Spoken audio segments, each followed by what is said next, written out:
నమస్తే, welcome to our channel. నేను మిషాల్ని. అసెంబ్లీకి రాకుంటే జగన్మోహన్ రెడ్డి శాసనసభ సభ్యత్వం నుంచి డేంజర్లా పడిందా అని అనుకుంటే డిప్యూటీ స్పీకర్ రఘురామకృష్ణంరాజు అంటున్నారు.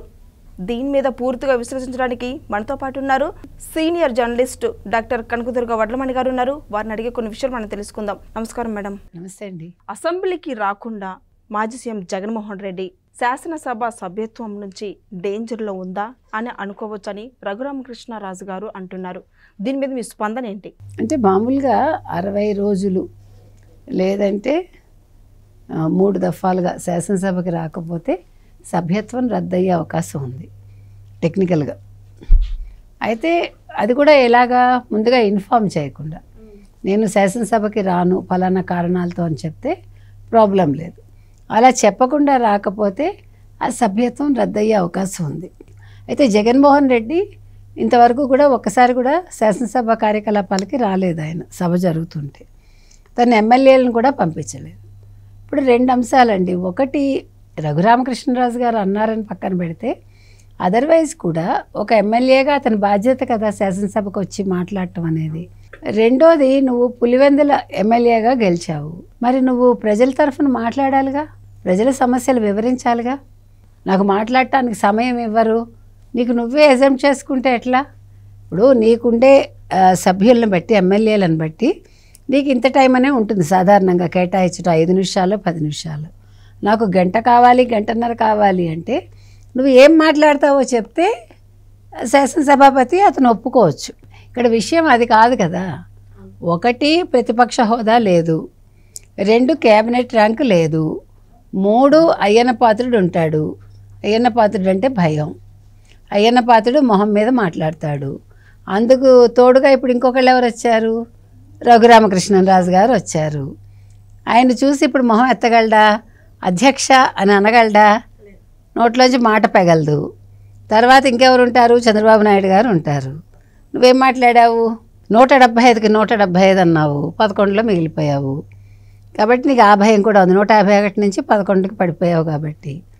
తర్వాత లోకేష్ నేను మాట్లాడినావు. సరే, పవన్ కళ్యాణ్ విషయంలో మామూలుగానా? ఆయన భార్యల గురించి నీకెందుకు? ఎవరి కుటుంబం సంగతి వాళ్ళు చూసుకుంటారు, నీకేం పని? నువ్వు రాజకీయాలు మాట్లాడాలి. నువ్వు చీప్గా దిగజారిపోయి పక్కవాడి కుటుంబం గురించి, పక్కవాడి ఫ్యామిలీ గురించి మాట్లాడటం ఏంటి కదా.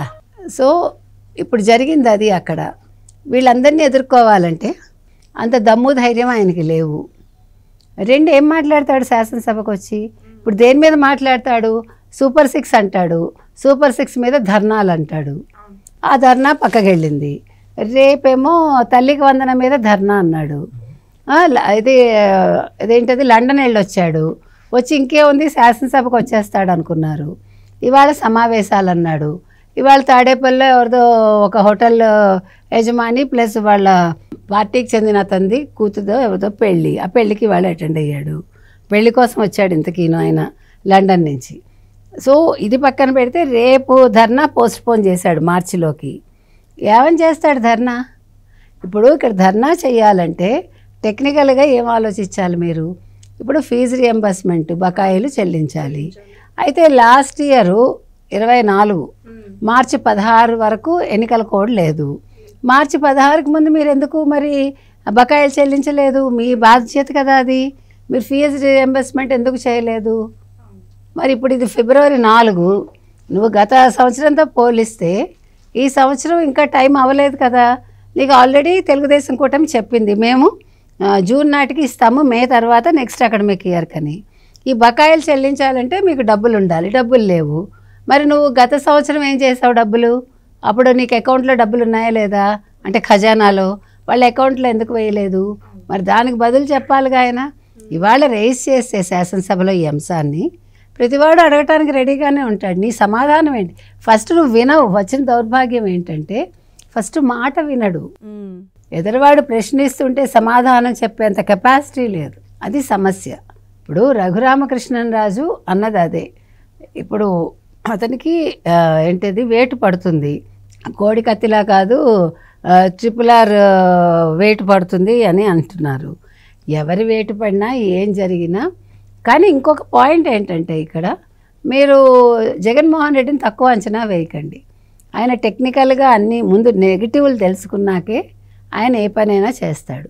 కాబట్టి ఆయన రాకపోతే ఏమవుతుంది, శాసనసభకి ఇవన్నీ తెలుసుకుని ఉండొచ్చు. నిన్నటి నుంచి ఇంకేముంది, పులివెందులకు ఉప ఎన్నిక అంటున్నారు. పులివెందులకు ఉప ఎన్నిక వస్తుందా రాదా అనేది మనం కూడా తెలుసుకోవాలి. ఎందుకంటే అది టెక్నికల్గా ఎంతవరకు కరెక్టు కాదు అనేది. కాబట్టి ఏది తొందరపాటు పనికిరాదు. అలాగని జగన్మోహన్ రెడ్డిని ఎన్నుకున్న ప్రజలు ఎవరైతే ఉంటారో వాళ్ళు ఎమ్మెల్యేగా ఎన్నుకున్నందుకు వాళ్ళు బాధపడాలి.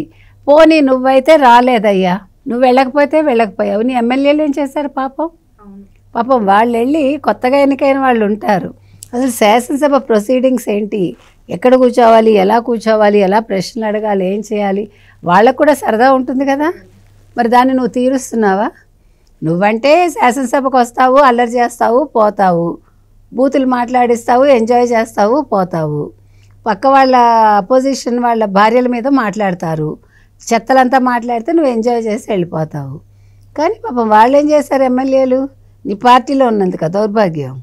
ఇప్పటికైనా వాళ్ళు ఆలోచించుకుని పార్టీని వదిలేస్తే బాగుంటుంది. ఆ ఎమ్మెల్యేలు ఇంకెలాగా వాళ్ళు ఇప్పటికీ శాసనసభకి రాలేరు 5 ఏళ్ళు, ఇంకెందుకు ఆ ఎమ్మెల్యేల పేరు చెప్పుకొని కనీసం బయటకు వచ్చి వేరే పార్టీలోకి వస్తే రాజకీయంగా ఎదగచ్చు. ఇంకెలాగా వైసీపీ లేదు, వైసీపీ ఇంకా ఎలాగా ఇప్పటికా ఒక 20 ఏళ్ళు అసలు చూసుకోక్కర్లా.